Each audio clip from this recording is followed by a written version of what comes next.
Dios dio testimonio de Cristo en su palabra, ¿sí? Y utilizó toda la Biblia para hablar de su Hijo.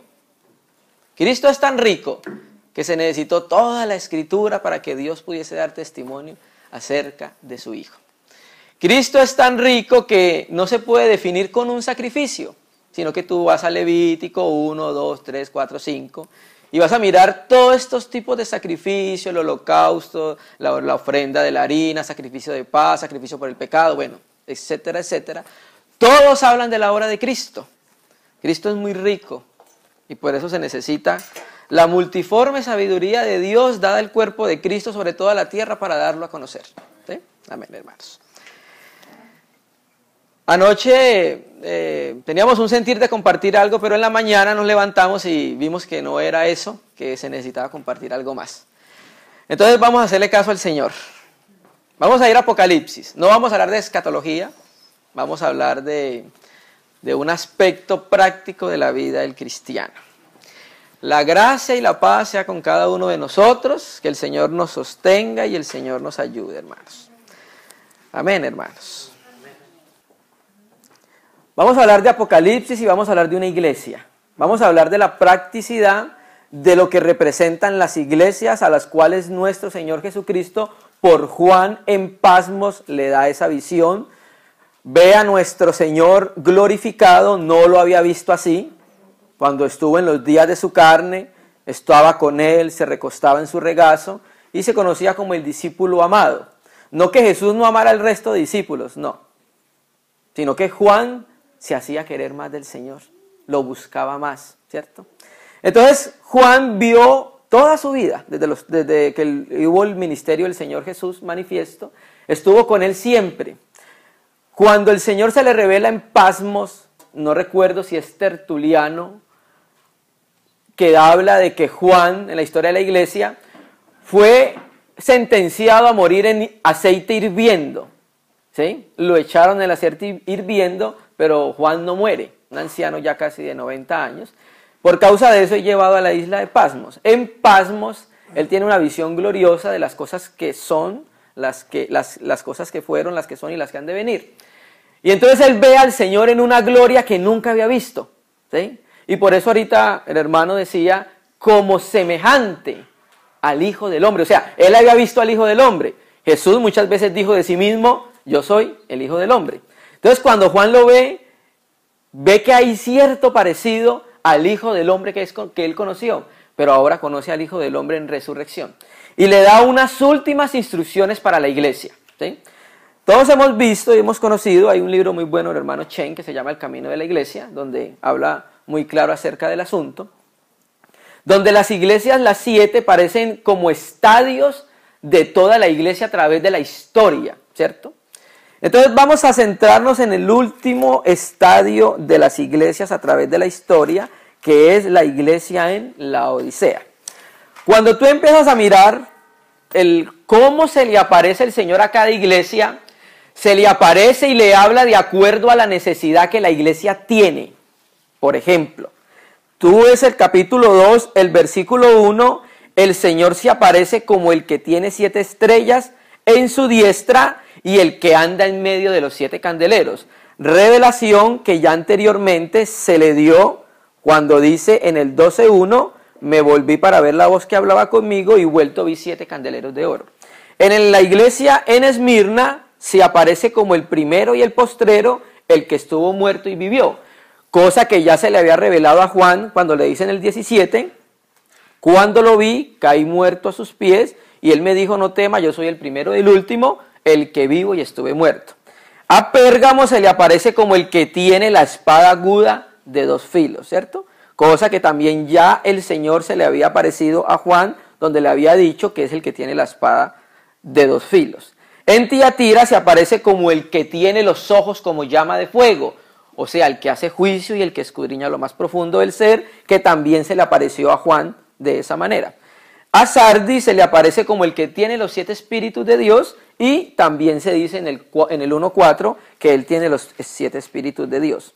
A Filadelfia se le aparece como el santo, el verdadero y el que tiene la llave de David, que abre y ninguno cierra y cierra y ninguno abre, cuando se le dice, Él tiene las llaves de la muerte. Hasta que llegamos al capítulo 3, versículo 14. Mensaje a la Odisea, que es como uno de los últimos estadios que va a vivir la iglesia. Vamos a mirar entonces qué puede enseñarnos el Espíritu Santo por medio de esta epístola a la iglesia en general. La Odisea, la palabra Laodicea es una palabra compuesta griega laos y dike. Laos es la palabra griega que significa el pueblo, ¿sí? Y dike es una palabra que significa el decir o el derecho que piden las personas. Entonces la Odisea etimológicamente más o menos es como el decir del pueblo. Ya la iglesia en los últimos tiempos ya no era el decir del Espíritu Santo. Ya en la iglesia, en las últimas manifestaciones, era lo que la iglesia quería sin Cristo, ¿cierto? Y a causa de eso viene la amonestación a la iglesia. Entonces vamos a empezar a mirar qué dice el Señor a una de las 7 iglesias. Ustedes saben que las 7 iglesias en Asia están todas ubicadas como en la forma de la manecilla del reloj, ¿cierto? Hasta que llegamos a la última iglesia que Pablo les había escrito. Ustedes recuerdan Colosenses, que Pablo dice que esta carta sea leída en los laodicenses y la que se envió en la Odisea, que no la tenemos, sea leída en Colosas. Entonces esta sería la segunda carta a los colosenses, a los laodicenses. Y escribe al ángel de la iglesia en la Odisea. ¿Qué le va a decir al ángel de la iglesia en la Odisea? Y a la iglesia en general. He aquí el amén. ¿Qué significa la palabra amén? Así sea, ¿cierto? Cuando Jesús en el Nuevo Testamento dice, de cierto, está diciendo en el griego amén, amén, ¿sí? O sea, nuestro Señor no es como nosotros, que una vez nos levantamos queriendo algo y al otro momento ya no lo queremos. Un día nos levantamos queriendo algo y al otro día algo diferente. No, nuestro Señor tiene un solo semblante y le está diciendo a la iglesia que Él es el amén. ¿Dónde encontramos eso nosotros? Ese lenguaje. Ese lenguaje se encuentra en Isaías. Vamos a ir a Isaías. Vamos a leer muchos textos, hermanos, ¿sí? Creo que es más seguro para nosotros leer las escrituras, ¿no? Vamos a Isaías 65. Aunque la traducción de Reina y Valera no nos deja ver eso, pero el hebreo sí lo dice. Hay una Biblia que se llama la Biblia de Jerusalén. Es católica, sí, pero ella tiene la traducción correcta en este texto. Isaías 65, versículo 16. El hermano Leonard Ravenhill es un hermano muy conocido en el mundo cristiano. Y él llamaría este mensaje cuando Dios se enferma. Así le llamaría. Vamos a mirar por qué. Isaías 65, versículo 16. Entonces el Señor se va revelando, marca Apocalipsis porque vamos a volver a ella. Isaías 65, 16. El que se bendijera en la tierra, en el Dios de verdad. Ahí la palabra verdad no es la traducción más adecuada. La palabra hebrea es amén. Entonces la Biblia de Jerusalén dice, el que se bendijera en la tierra, en el Dios del amén, se bendecirá. Y el que jurara en la tierra por el Dios del amén, vuelve a decir el hebreo, jurará. Porque las angustias primeras serán olvidadas y será cubierta de mis ojos. Entonces Dios se presenta como uno que es inmutable, ¿sí? Nosotros conocemos eso en teología propia, que están los atributos incomunicables de Dios, y uno de ellos es la inmutabilidad. Entonces Dios se presenta a la iglesia como el amén, como el que no cambia y como el inmutable. ¿Por qué? Porque nosotros, la iglesia, hoy necesitamos ser de un solo semblante y un solo sentir en relación del reino celestial. Nosotros hoy queremos ir a la reunión, al otro día no queremos ir a la reunión. Hoy queremos orar, mañana no queremos orar. Hoy queremos leer las escrituras, mañana no queremos. Hoy queremos estar con los hermanos, mañana no queremos. ¿Sabe qué hacían los hermanos en el primer siglo? Perseveraban. ¿Han leído ese texto, cierto? En Hechos 2, 42. Muy conocido, ¿cierto? La palabra griega proskartereo significa ir a los ejercicios todos los días. La iglesia en el primer siglo entendía que era perseverar. Cuando nosotros miramos la vida de nuestro Señor Jesucristo, ¿qué hacía nuestro Señor Jesucristo? Perdía el tiempo, ¿cierto? No. Cuando fue a escoger a los discípulos, ¿qué hizo el día anterior? Orar. Nos dice, orad sin cesar. ¿Qué hacía nuestro Señor? Con los discípulos en las sinagogas, enseñando, sanando. Y cuando tenía 12 años, ¿qué estaba haciendo? ¿Y qué nos enseñó? Porque en los negocios de mi Padre es necesario estar, ¿cierto? Entonces la iglesia necesita de ser tan gelatina y volverse un poco más estable, hermanos. ¿Sí? Por eso empieza diciéndole, volvamos. Escribe al ángel de la iglesia en Laodicea, he aquí el amén, el testigo fiel y verdadero, porque si hubo uno que dio testimonio fiel del Padre, ¿fue quién? Su Hijo. No distorsionó el testimonio del Padre en su vida, hermano. Y hay una particularidad con la iglesia, con la iglesia revelada en Apocalipsis.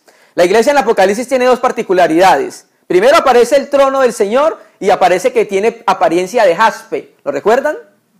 Pero cuando tú vas más adelante en Apocalipsis 20-21, la revelación de la iglesia, ¿qué se parece? A jaspe. O sea, la iglesia debe parecerse a Cristo. Cristo es el modelo de la iglesia. Yo sé que esto lo conocen los hermanos, pero es necesario que lo estemos repitiendo continuamente. Y hay una particularidad de la iglesia, es diáfana como el cristal. La palabra significa cristalizo, o sea, transparente. Cuando es transparente, ¿sabe qué pasa? El testimonio que Dios está dando en medio de la iglesia es un testimonio fiel. Porque el ser diáfano y no ser oscuro y no ser tinieblas hace que el testimonio de Cristo sea claro y conocido. Pero cuando hay tinieblas en nosotros, hermano, ¿cómo así que la iglesia puede tener tinieblas? Claro que la iglesia puede tener tinieblas. Eso lo reveló el Señor. Entonces, cuando hay tinieblas en nosotros por causa del pecado, el testimonio que se da de Cristo no es un testimonio fiel al Padre. Es un testimonio un poco diferente y casi abismal de lo que es Cristo revelado en la iglesia, hermanos. Entonces, el testigo fiel y verdadero, el principio o el origen de la creación de Dios, dice esto. Empieza hablándole a la iglesia en Laodicea, pero el texto termina hablándole a todas las iglesias. Es un principio de analogía. Lo que a vosotros digo en secreto, decidlo. ¿Sí? Entonces empieza a amonestarla. Vamos a ver qué va a decir a la iglesia. Yo conozco tus obras. Mira, hermano, nosotros podemos engañarnos a nosotros. Pero el Señor conoce tus obras, hermano. Nosotros podemos engañar, podemos tener mucha apariencia de piedad, pero al Señor no vas a poder engañar, hermano, porque Él sí conoce tus obras. Él conoce lo que estás haciendo en secreto, Él conoce lo que estás pensando en el secreto, hermano. Yo conozco tus obras, y en esas obras que Dios conoció de Él, le va a decir cómo está. Que ni eres frío ni caliente. Los textos griegos van al extremo ahí. Frío es helado, congelado. Así como cuando hay invierno acá. Y el otro extremo, el griego traduce hirviente. O sea, Dios está amonestando a la iglesia porque no es ni helado, pero tampoco es hirviente. Ojalá fueses frío o caliente. La idea de la iglesia es que en el Antiguo Testamento existía algo que se llama el fuego ardiendo continuamente. ¿Sí? Y ustedes recuerdan la vida de Elías Tisbita. ¿Sí? Que Elías Tisbita decía, pero lo decía porque era una realidad, no eran palabritas. Vive Yahvé en cuya presencia estoy. O sea, Elías era el profeta de fuego, hermano. Elías ardía por el Señor. Elías vivía por el Señor. Elías era un hirviente, hermano. Y Dios está amonestando a la iglesia hoy porque la iglesia no está hirviendo. Está completamente indiferente a la vida de Dios que depositó en nuestra vida. Mira, hermano, en estos días hablamos del tribunal de Cristo. Y nosotros los creyentes vamos a presentarnos ante la gloria celestial y vamos a tener que dar cuentas por la vida de Cristo en nuestra vida. ¿Qué hiciste con la vida de Cristo? porque nos la dio, ¿cierto? ¿Qué hiciste con la vida que yo deposité en ti? Porque la iglesia es depositaria de la vida de resurrección de nuestro Señor Jesucristo. ¿Qué ha hecho la iglesia con esa vida? ¿Ah? Y a Timoteo se le dice: aviva el fuego, ¿cierto? Entonces tenemos una iglesia completamente apagada en relación con su Señor, indiferente, hermano, y una iglesia indiferente no es diferente del mundo. ¿El mundo cómo es en relación con Dios? Congelado, frío, ¿cierto? Pero la iglesia, Dios espera que sea una iglesia hirviendo, ardiente por Él. Ah, Señor, ayúdanos. Yo conozco tus obras, que ni eres frío ni eres caliente. Ojalá fueses frío o caliente. Vamos a Proverbios. Vamos a sumar la palabra. La suma de tu palabra es verdad. Proverbios, capítulo. Ya le voy a decir, hermanos. No, vamos primero a Santiago, Jacobo, ahí atrás, un poco atrás. Santiago, Jacobo, capítulo 1, versículo 8.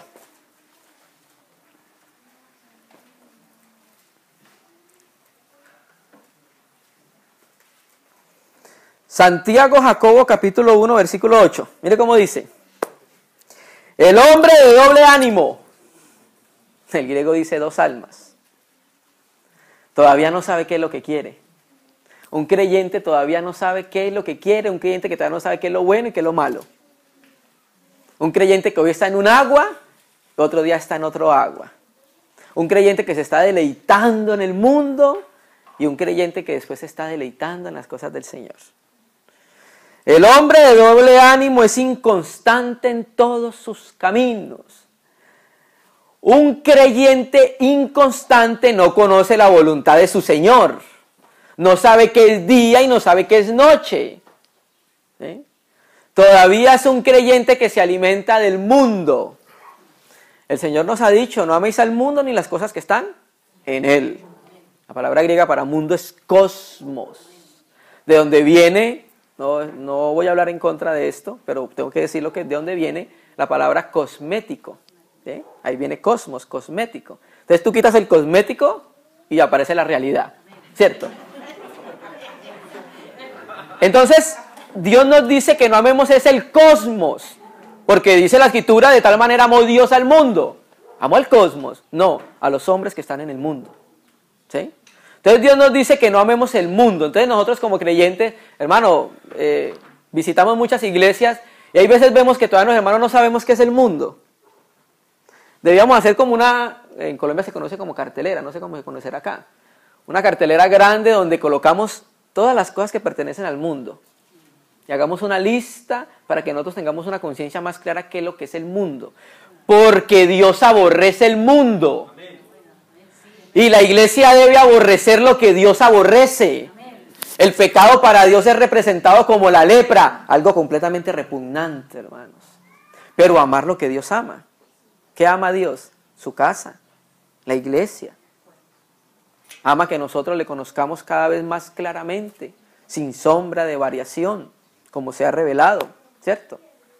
Entonces tenemos una iglesia de dos almas, tenemos una iglesia de doble ánimo, ¿sí? Necesitamos ser como nuestro Señor. Amén. Él, amén. ¿Sí? Volvamos a Apocalipsis. Estamos en el 3, versículo 14, ¿cierto? 15. Yo conozco tus obras, que ni eres frío ni caliente. Ojalá fueses frío o caliente.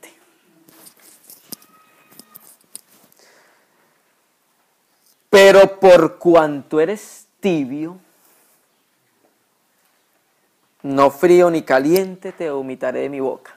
Pregunta a los hermanos, ¿le habla al mundo o a la iglesia? ¿Y qué le está diciendo a la iglesia?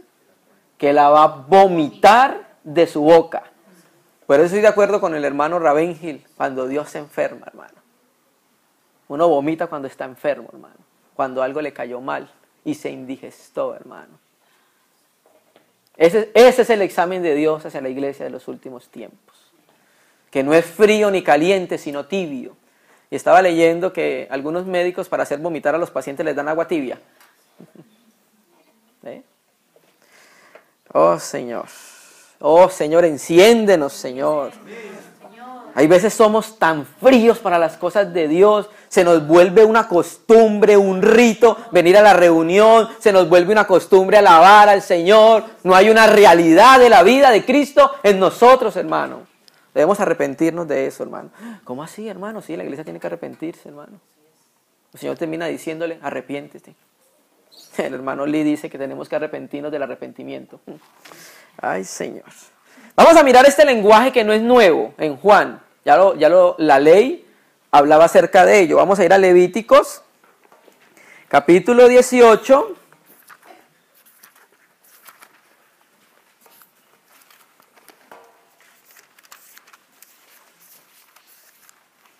Vamos a ver.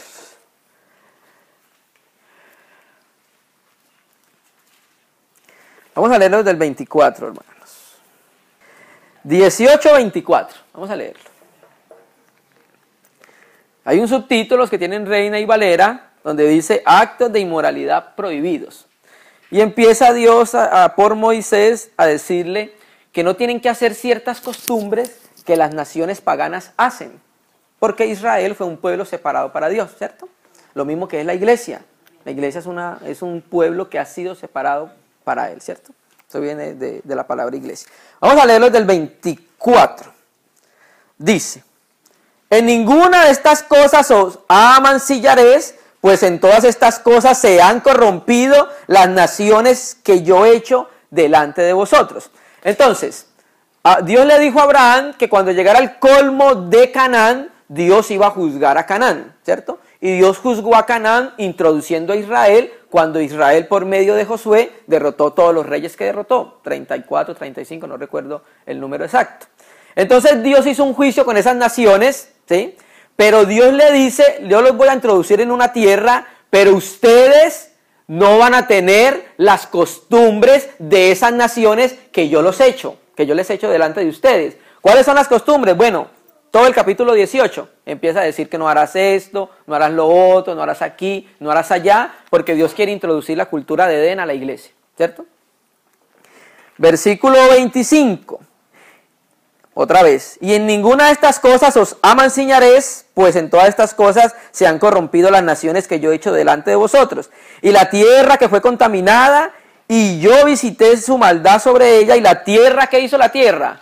Vomitó sus moradores. Versículo 26. Guardad pues vosotros mis estatutos y mis ordenanzas, y no hagáis ninguna de estas abominaciones, ni el natural ni el extranjero que mora entre vosotros, porque todas estas abominaciones hicieron los hombres de aquella tierra que fueron antes de vosotros, y la tierra fue contaminada. No sea que la tierra os vomite por haberla contaminado, como vomitó a la nación que habitó antes de vosotros. Nuestros pecados hacen que seamos vomitados de la boca de Dios. Mira, hermano, la escritura dice en Hebreos, aún no habéis combatido contra el pecado hasta verter sangre, dice la Biblia textual. Nosotros hay veces acariciamos mucho el pecado, hermano. Demasiado el pecado, hermano. Y acariciamos el pecado y acariciamos el mundo. Queremos ver poder espiritual en la iglesia, avivamiento en la iglesia, avivamiento en los hermanos, y no hay una separación. Ahí no va a haber ningún tipo de poder. Quieres poder en tu vida y no sales de la TV. Quieres poder en tu vida y no sales del mundial de fútbol. Quieres poder en tu vida y no sales de los cines. Uy, hermano, ¿cómo dices eso? El que ama el mundo. ¿Cierto que sí? No hay poder espiritual, hermano. Debe haber una separación y una consagración. Santo significa eso, kadosh, cortado para ser separado, hermano. Yo no me imagino a Cristo en cine, hermano. La verdad, yo sí no me lo imagino, hermano. Uy, hermano, me parece que es muy extremista, muy religioso. ¿Sabe quién es extremista y religioso? Si tu ojo te es ocasión de caer, sácatelo. Ah, ese sí es extremista. Si tu mano te es ocasión de pecar, córtatelo. Ese sí es extremista, hermano. No améis al mundo ni las cosas que hay en el mundo, hermano. Pero por cuanto eres tibio y no frío ni caliente, te vomitaré de mi boca. Porque tú dices, yo soy rico. La Odisea creía que era muy rica, naturalmente, históricamente, era una ciudad muy opulenta, ¿cierto?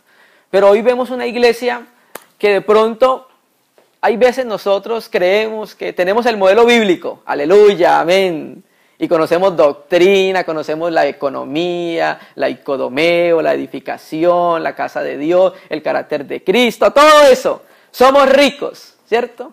Pero ¿sabe qué? Podemos ser muy ricos doctrinalmente, pero pobres en la vida de resurrección de Cristo, hermano. Porque no hay un palpar de la vida de Cristo en nosotros. La gente cuando se acerca a nosotros no conoce a Cristo. Y la iglesia es la depositaria y encargada de dar a conocer que Cristo resucitó. ¿Dónde el mundo conocerá que Cristo resucitó si no es en dónde? En nosotros. Eres rico y me he enriquecido y de ninguna cosa tengo necesidad. Y no sabes, el Señor le dice ahora, y no sabes que tú eres desventurado, miserable, pobre, ciego y desnudo. Hermano, eso está muy duro. Eso le dice el Señor a la iglesia. Entonces, ¿quién es el duro? ¿Sí? Hermano, de acuerdo lo que veníamos diciendo, de acuerdo a la condición de la iglesia, Dios le habla a la iglesia. De acuerdo a la condición de Israel, Dios le hablaba a Israel. Jeremías, Isaías. ¿Sabe cómo le decía Isaías a Israel? Sodoma. ¿Cómo le decía Isaías a Israel? Gomorra. Sí, así les decía. Y el pueblo de Dios, ¿cierto? Okay. Vamos a Proverbios. Proverbios 13.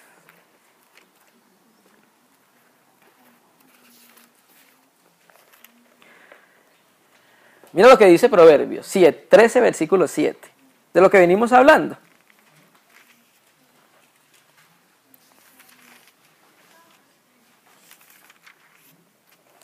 Proverbios 13, versículo 7. Hay quienes pretenden ser ricos. Pretenden, no lo son. ¿Sí? Hay quienes pretenden ser ricos y no tienen nada. Eso es lo que dice Dios. Por eso dice, le reclama a la iglesia, porque tú dices, no eres. Si fueras rico, yo no te amonestaría, porque eres rica. Pero tú dices que eres rica. ¿Sí? Tú dices, yo soy rico y me he enriquecido y de ninguna cosa tengo necesidad y no sabes que tú eres un desventurado, miserable, pobre, ciego y desnudo. Pobre porque no abunda la vida de Cristo. Colosenses 3:16.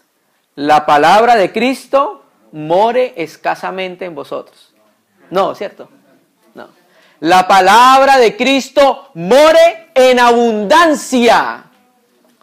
Sabemos que es abundancia, ¿cierto? Y hay veces en nuestra casa no mora en abundancia la palabra de Cristo.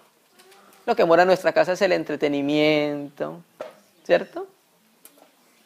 ¿Qué mora en tu casa? En abundancia. Cada uno tiene conciencia para saber qué mora en abundancia en su casa. Ciego, porque no tiene visión celestial. Hay veces creemos que sí. Es que la visión celestial no es solamente conocer el modelo celestial, hermano. Hay algo más de la visión celestial. Tenemos la visión celestial, pero la Escritura dice, el que aborrece a su hermano anda en tinieblas. ¿Cierto? No es tan visión como creíamos, ¿cierto? En la visión celestial va incluido todo eso. El amarnos los unos a los otros, el esperarnos los unos a los otros, ¿cierto? Y desnudo, hermano. ¿Por qué desnudo? ¿Ustedes recuerdan a Adán? ¿Qué fue lo primero que pasó?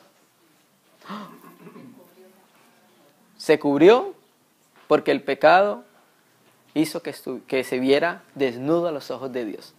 Entonces, ¿desnudo por causa de qué? Por causa del pecado, con todas sus formas. Pecado con todas sus formas, hermano. Pecado con todas sus formas. Nosotros hay veces acariciamos una forma de pecado que no es tan pecaminosa. Es que no adultero, es que no robo, es que no le pego a mi esposa, es que no robo en el trabajo, es que me porto bonito, es que le doy dulces a los niños. Hermano, ¿sabe qué dice la Escritura? Aquel que sabe hacer lo bueno y no lo hace, ¿cómo se le cuenta? Ah, como pecado. El orgullo, los celos, la envidia, la vanagloria, la frialdad para con Dios. Pecado. Y Dios tiene que hacer un juicio sobre el pecado. ¿Cierto que sí? Entonces, como está miserable, pobre, desnudo y ciego, entonces el Señor le va a dar la solución a la iglesia. Estamos hablando de una iglesia, no estamos hablando del mundo. Tenemos que repetirlo constantemente, porque parecen palabras muy fuertes, pero son palabras del Señor para la iglesia, hermano.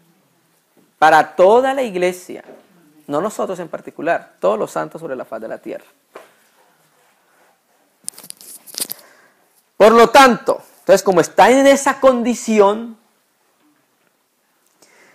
yo te aconsejo, o sea, Dios nos aconseja, ni siquiera nos manda. Pablo dice, yo te ruego, y Pablo tenía autoridad apostólica para decir, oye, deberías hacer esto. Pero Pablo le dice, te ruego. El Señor nos aconseja. Vamos a recibir el consejo del Señor, ¿cierto? Yo te aconsejo que de mí compres oro refinado o acrisolado. Entonces, esto era en lo que estaba pobre la iglesia en la Odisea, ¿cierto? Era rica opulentamente, tenía propiedades, por decirlo así, o dinero, pero era pobre en la vida de Cristo. Y ustedes saben que la naturaleza divina es una relación el oro es una relación a la naturaleza divina. Entonces por eso el Señor le dice, compra oro refinado, acrisolado, porque lo necesitas. En ti no se ve el oro. Y necesitas oro porque con el oro vas a reflejar la imagen de mí. Muchas veces lo que reflejamos es barro. Puro barro. ¿Cierto? Y muchas veces la gente del mundo lo que conoce es el barro, hermano. No conoce el oro. Entonces por eso Dios le manda a la iglesia, compra oro refinado. O sea, refinado es acrisolado, pasado por fuego. Mis padres son orfebres y ellos trabajan el oro. Entonces en Colombia se vende algo que se llama oro chatarra, oro quebrado, oro que ya no se utiliza mucho. Entonces ellos lo compraban cuando yo estaba muy pequeño. Entonces lo compraban y entonces lo colocaban todos en un recipiente de hierro. Y se llama soplete, daban fuego.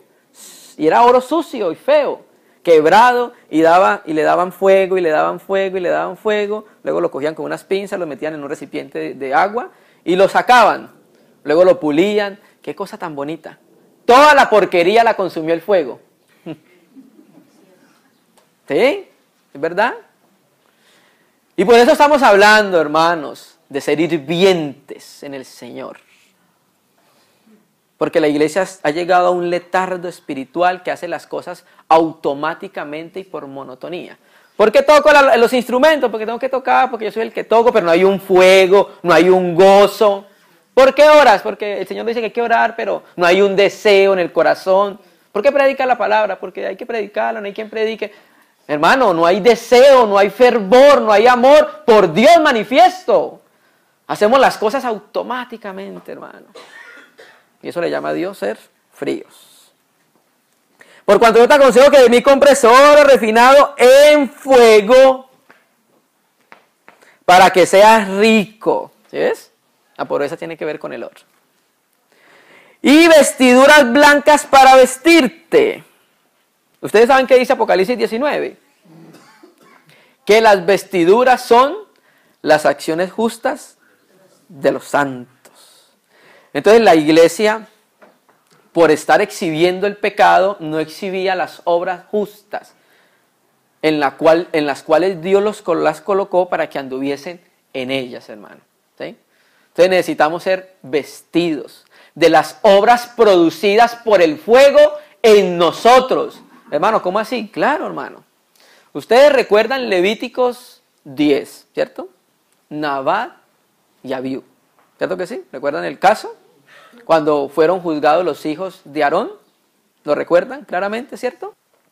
Y Levíticos 9, 23 y 24 termina con una gloria porque terminan de construir el altar de holocausto y desciende fuego de Dios y enciende el altar, ¿cierto? Y el mandamiento era que eso no podía dejarse apagar porque lo inició Dios. Y luego viene el capítulo 10. Pero, como cuando Dios crea al hombre, primer día hace una recreación de la tierra, segundo día muestra cómo creó al hombre, y capítulo 3, pero la serpiente. Y el capítulo 10, pero los hijos de Aarón, sacerdotes, pregunta a la iglesia, ¿qué somos nosotros? Un reino de sacerdotes, ¿cierto? El sacerdote Nadab y Abiú tomaron fuego para los incensarios, pero no tomaron del fuego que Dios inició. Dios inició el fuego en el altar de bronce. De ahí tenía que tomarse ese fuego para que pudiera seguir encendido. Y tomaron fuego de otro lado. Dios los ha juzgado por ese pecado, hermano. Debemos aborrecer el pecado con todas sus formas, hermano. Entonces, necesitamos cubrirnos con las obras que Dios preparó de antemano, obras justas. Pero para ello necesitamos estar en Cristo, hermano. Para ello necesitamos estar en su palabra. Para ello necesitamos estar en comunión. Para ello necesitamos arrepentirnos. Para ello necesitamos pedir limpieza. Para ello necesitamos conocer la dirección y la voluntad del Señor. Para estar en las obras que Él preparó de antemano. Porque hay obras que tienen apariencia de piedad y van a ser pérdidas en el tribunal de Cristo. ¿Como cuáles, hermano? Claro que sí, Mateo 7. Señor, ¿a que no adivina qué hice yo en tu nombre? Profeticé. ¿Y a qué más no adivinas qué hice? Eché fuera demonios. ¿Y a qué más no adivinas qué hice? Hice milagros. ¿Sabe cómo le va a decir el Señor? ¿Recuerdan? Apartaos de mí, hacedores de maldad. ¿Y no es bueno profetizar? Sí. ¿No es bueno hacer milagros? Sí. ¿Es bueno echar demonios? Claro que sí. Pero Dios dice, apartados de mí, hacedores de maldad, hermano.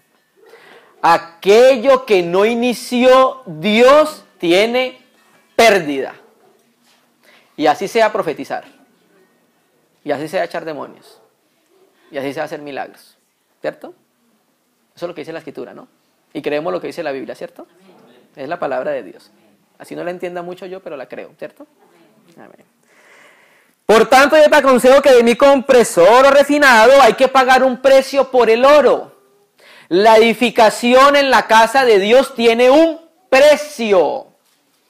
¿Recuerda el rey que salió a la guerra? Y recuerda que trató de edificar y no le alcanzó. Hermano, nosotros tenemos que pagar un precio por el oro. La salvación es de carácter eterna, no estamos hablando de la salvación. Cristo pagó el precio completo en la cruz. Cristo en la cruz dijo, tetelestai, todo está pagado. ¿Cierto? Pero sí hay que pagar un precio por el oro refinado. La vida del alma. Nosotros muchas veces le damos a nuestra alma todo lo que quiere. ¿Quiere agüita? Tómela. ¿Quiere entretenimiento? Tome. ¿Quiere comida? Tome. No la perjudicamos, hermano. No la negamos. Le damos todo lo que ella quiere. Si no pagamos ese precio, no va a haber manifestación del oro refinado. Ojo, que la carne también es muy experta en imitar. ¿Ustedes recuerdan la estatua de Nabucodonosor? ¿De qué era? De oro. Pero no un oro iniciado por Dios. Era una apariencia, ¿cierto? Y es oro y es llamativo. Oh, mira esta hermana, mira este hermano, mira. Hay que discernir. los espíritus.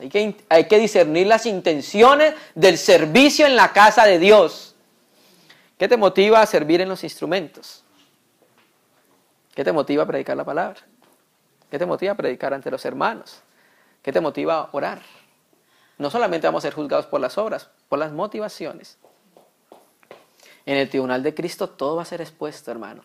Va a ser el silencio más solemne para los creyentes, hermano. Completamente. Hay veces yo pienso en eso y quisiera como meter la cabeza en la tierra como los avestruces, hermano. Terrible. Vamos a estar ante la majestad del Señor, hermano. Y todo y cada una de nuestras obras va a ser descubierta. Todo se va a saber allá, hermano. Lo que me ocultaste acá, allá lo vamos a saber. Completamente. Vamos a saber cómo vivimos. En la resurrección vamos a saber cómo vivimos nuestra vida. Cuando tengamos coronas, Señor, ayúdanos. Por la corona vamos a saber cómo vivió ese hermano en la tierra. Por el fulgor de la resurrección vamos a saber cómo vivió ese hermano y esa hermana en la tierra. ¿Recuerdan las vírgenes? ¿Cierto? Un tema muy conocido en medio de nosotros. Recuerda que unas vírgenes alumbraban mucho, pero otras alumbraban tenuemente. ¿Y qué piden? Danos de vuestro aceite porque nuestras lámparas se apagan.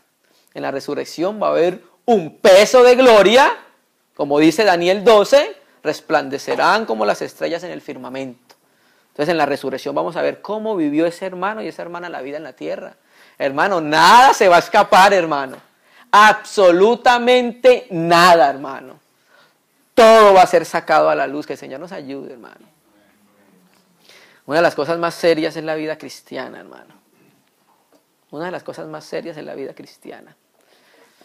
Que el Señor nos dé cada vez más de entendimiento y conciencia de la eternidad, ¿no? Por tanto, te aconsejo que de mí compres oro refinado, fuego para que seas rico, y vestiduras para vestirte, y que no se descubra la vergüenza de tu desnudez. Y hay algo más. Unge tus ojos con colirio para que veas. No ves. Crees que ves. Crees que tienes mucha revelación.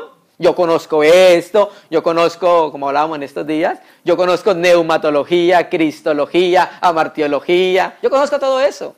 Teología propia, teología natural. Yo conozco todo eso. No estamos diciendo que es malo. Muy necesario conocer el ser de Dios. Pero no es suficiente, hermano. No es suficiente eso. Necesitamos experimentar la vida de Cristo en resurrección. Necesitamos manifestarla, necesitamos que el mundo la palpe y la toque, hermano. Y hablamos con los hermanos en estos días. El conocimiento de Dios, como hablaron estos días nuestro hermano, los testigos de Jehová, ellos en la traducción en Juan 17:3, y esta es la vida eterna, que estén adquiriendo conocimiento de ti. O sea, ellos creen que es un conocimiento mental de Dios. No, hermano, la palabra conocimiento es la palabra griega ginosko. ¿Y sabes dónde se utiliza en la Septuaginta, que es la versión griega del Antiguo Testamento? En Génesis 4, cuando dice, y Adán conoció a su mujer. ¿Por qué no dice, y Adán tuvo relaciones sexuales con su mujer solamente? Porque Dios está relacionando el conocimiento hacia Él y lo está comparando con el conocimiento que tienen las parejas íntimamente. O sea que el conocimiento de Dios es algo íntimo y experimental. ¿Que es necesario conocer las Escrituras? Claro, hermano. Nunca vamos a quitar el valor de las Escrituras. Pero el verbo se hizo carne. La palabra, el logo se hizo carne. ¿Se está haciendo carne en nosotros? Pregunta. Y colirio para que veas. Un ungüento en los ojos para que veas porque no ves. Porque crees que ves y no ves. Porque si vieras, rendirías tu vida a mí. Si vieras, si me vieras, rendirías tu corazón, tu tiempo, tu dinero, tu mente, tus ojos, tu familia, tu trabajo, tu casa. Si viéramos, todos se lo rindiéramos a Él, hermano. Esa es una particularidad que no hemos visto todavía. Creemos que hemos visto, claro. Y hemos visto ciertas cosas. ¿Por qué estamos acá? Porque hemos visto al Hijo de Dios. Esa es la razón por qué estamos acá. Pero el Hijo de Dios hay mucho más que conocerle, hermano. Cada día un poco más. Y el 19, ese texto que tanto nos gusta, ¿cierto? Yo reprendo y castigo a todos los que amo, ¿cierto? No, pero si somos la amada del Señor, ¿cómo el Señor nos va a reprender y nos va a castigar? ¿No? ¿No juzgó a su Hijo en la cruz? ¿Crees que no nos va a reprender a nosotros? ¿Crees que no nos va a castigar a nosotros? Absurdo, hermano. Completamente, hermano. Pero ¿por qué nos reprende y por qué nos castiga? El texto lo dice. Porque nos ama. ¿Por qué yo corrijo a mi hijo? Porque le amo y no quiero que siga ese camino y esa senda que va a ir, porque efectivamente va a ir al hoyo, hermano. ¿Sí? Entonces Dios nos reprende y nos castiga por amor, para que participemos de su santidad y para que expresemos su santidad. ¿Sí? Yo reprendo y castigo a todos los que amo, sé pues celoso. La palabra griega es celo, que también es hirviente. Sé pues hirviente, caliéntate. Hay una alabanza que cantamos mucho nosotros, Espíritu de Dios ardiente fuego. Pero nos ardimos solamente cuando cantamos, salimos de aquí ya, enfriamos ya, ¿cierto? Y vivimos toda nuestra semana completamente congelados. Pero venimos el domingo, gloria a Dios, aleluya. Ahí sí nos calentamos otra vez.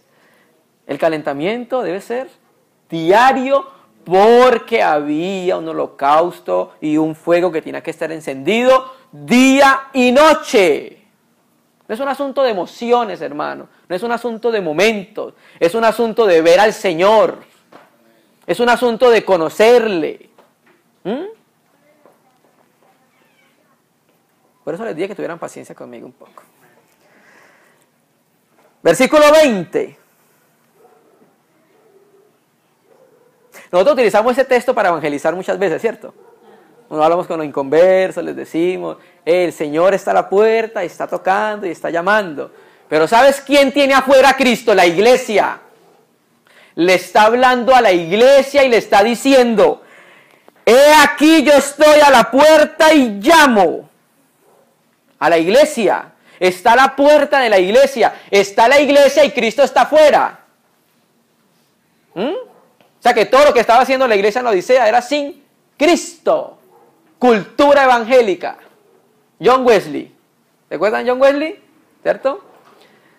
Él se preguntaba por qué él lo enviaron a predicar a cierto país, pero su obra no tenía peso, no tenía poder. Entonces él miró qué está pasando porque no hay nada. ¿Y sabe qué le faltaba? No era creyente.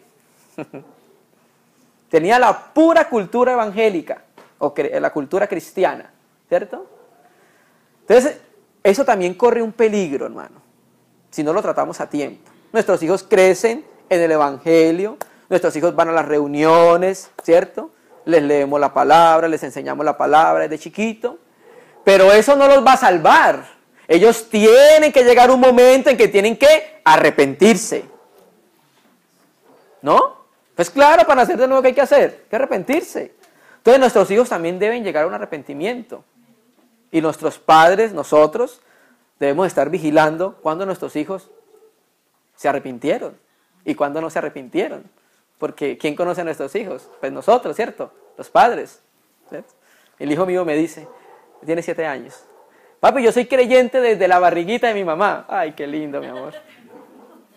Muy lindo. Pero llega un momento en que mi hijo va a tener que arrepentirse. ¿Tú me entiendes? Cuando Dios se enferma. He aquí yo estoy a la puerta, la textual que por ahí está, dice, estoy dando aldabonazos. ¿Sabe qué es un aldabón? ¿Sí? Acá en Chile no lo conocen. Era como una especie de herradura grande de hierro que se colocaba en las puertas antiguas y se tocaba duro porque eran puertas muy grandes. ¿Sí? Cristo está dando aldabonazos a la iglesia, como gritándole, déjenme entrar. Déjenme entrar. Quiero participar en lo que están haciendo. Yo quiero participar en esa reunión. No es que yo soy el que me muevo entre los candeleros. ¿Sí? Yo quiero participar en esa reunión, participar en alabanza, participar en la palabra, participar en el proclamar al Señor. Yo quiero participar de eso, porque lo están haciendo sin mí. ¿cierto? He aquí yo estoy a la puerta y llamo. Si alguno oye mi voz y abre la puerta, y ese si alguno es un creyente, no es un inconverso.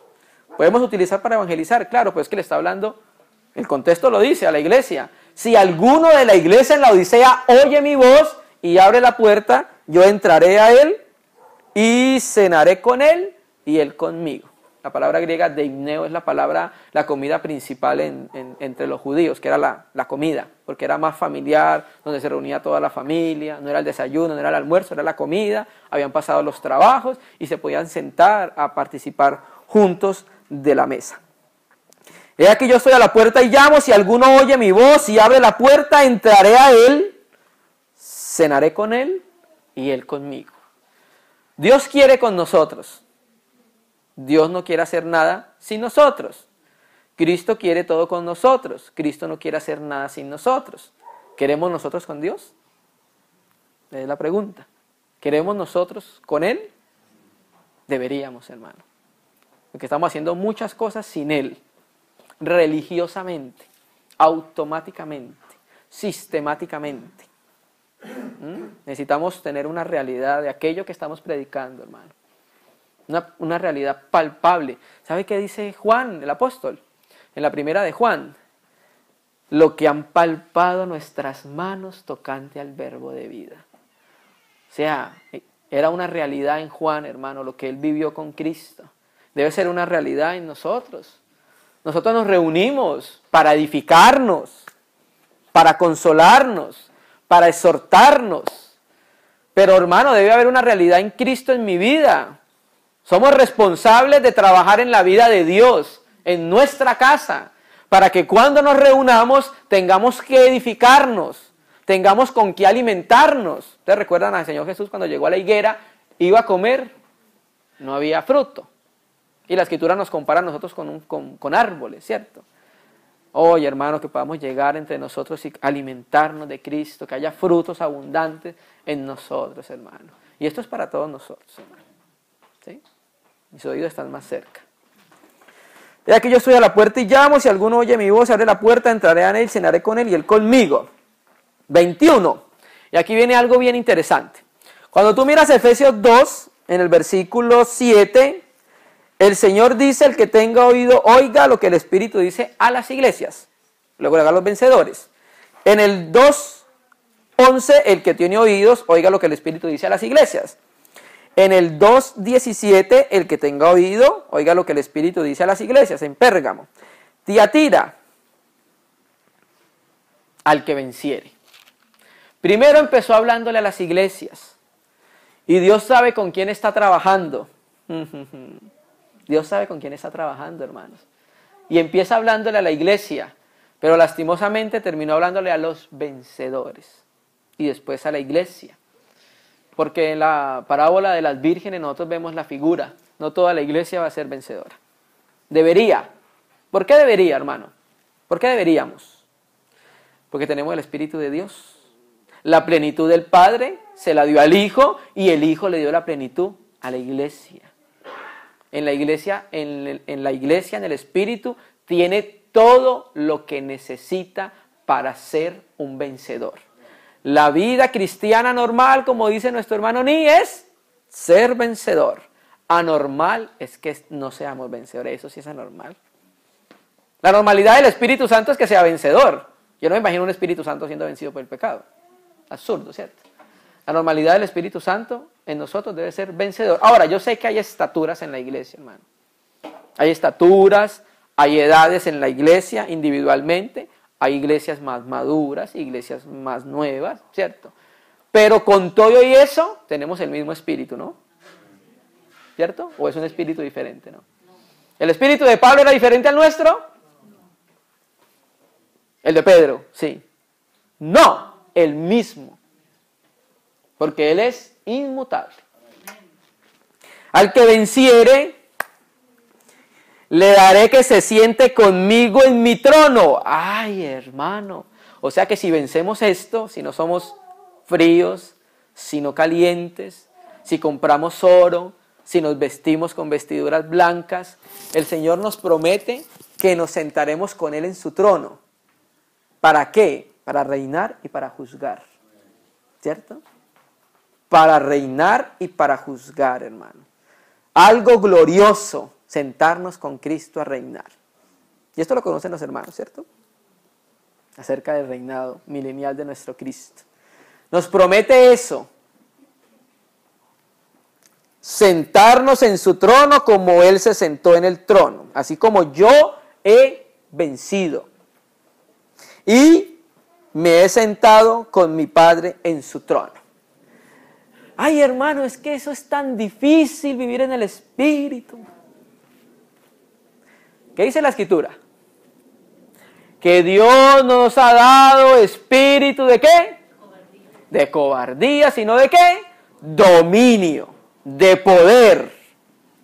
Ahí lo tenemos, ¿o no? Sí lo tenemos. A Timoteo se le dice, echa mano de la vida eterna. ¿Dónde está la vida eterna? En nuestro espíritu. Entonces, cuando nosotros vemos que el pecado es invencible, hermano, estamos teniendo por menos la obra de Cristo. ¿No lo venció ya? Sí. ¿No lo venció en la cruz? No le dio muerte al pecado en la carne. ¿Sí? Entonces, nuestra mente necesita ser renovada. Hay veces tenemos mucha cucaracha en la mente, hermano. Necesitamos ser limpiados de todos estos pensamientos, de que es muy difícil ser espiritual, que es muy difícil vivir en el espíritu, que es muy difícil. No, hermano, nosotros tenemos la mente de Cristo, no. No la tomamos, que es otra cosa. Y lo que es imposible para nosotros es posible para Dios. Aquel pecado con el que tú no has podido, Dios puede. Oye, hermano, una vez se me acercó un joven en cierta localidad, X. Entonces me ha dicho, hermano, tengo problemas de pornografía. No puedo coger un celular porque termino en pornografía. Y regularmente cuando uno tiene un pecado con el cual no ha podido tratar, es sencillo, no se lo ha entregado el Señor. Tú estás tratando con él porque todavía no se lo has entregado el Señor. Si se lo hubiera entregado el Señor hace rato hubiéramos pasado esa prueba, ¿cierto? Al que venciere le daré que se siente conmigo en mi trono, así como yo he vencido y me he sentado con mi Padre en su trono. El que tenga oídos. O sea, eso es para el que quiera, hermano. El Señor dice, así, el que quiera venir en pos de mí, dice la Escritura, ¿cierto? El que quiera. Nos salvó, nos dio la vida de resurrección, después de salvarnos, después de darnos su vida, ahora nos dice, ¿quieres venir en pos de mí? ¿Sí? El que quiera. El Señor es un caballero, no te va a obligar, pero quieres que tú quieras. Porque es beneficioso para nosotros. Nosotros necesitamos la cruz. Hasta que partamos de esta tierra. La vamos a necesitar, hermano. El Señor nos regula. El Señor trabaja por medio de la cruz, hermano. Pero dice el que quiera. ¿Sí? El que tenga oídos. El que quiera oír. ¿Cómo son la predicación? Le pregunto una vez a los hermanos. Muy buena, muy buena. Y la vida sigue igual. No hubo un cambio, la palabra no hizo nada en la vida de la persona. No estuvo tan buena la palabra. Sí, estuvo buena. ¿Y entonces? ¿Dónde está? ¿Qué vamos a hacer con lo que escuchamos de Dios? Mira, hermano, yo pienso, hablamos con el hermano anoche, que en estos tiempos que vive la iglesia, es uno de los tiempos donde la iglesia tiene más cosas de Dios. ¿En qué sentido voy a explicarme? Emisoras cristianas, televisión cristiana, Biblias regalándose por todo el mundo, misioneros yendo por todo el mundo, predicaciones en internet, enseñanzas en radio, televisión, audio. Hermano, estamos llenos de la palabra de Dios por todas partes. Pero ¿por qué está tan fría la iglesia, hermano? No es un asunto de Dios, es un asunto del corazón de la iglesia. Ese es el problema. En el tiempo de Samuel, dice la Escritura, y la palabra de Yahvé escaseaba. Sí, la palabra de Yahvé escaseaba. Pero será por Dios. Dios no es abundante. Claro que sí. Este es por el corazón del hombre, hermano. Es el corazón del hombre. Que el Señor nos ayude, hermano.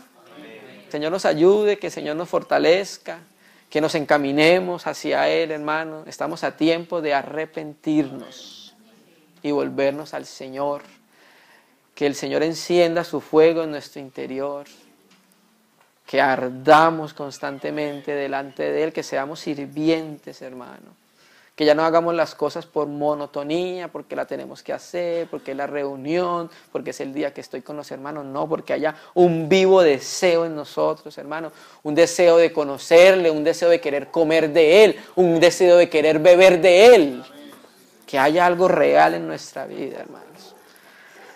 El que tiene oídos, oiga lo que dice el Espíritu a las iglesias, hermano. Principio de analogía. Empezó hablándole a la Odisea y termina diciéndole a todas las iglesias. O sea, eso es un asunto de nosotros, de todas las iglesias, hermano. Amén. Vamos a orar al Señor, hermano. Vamos a agradecerle. No sé si los hermanos ahorita tienen algo que decir. Toda gloria.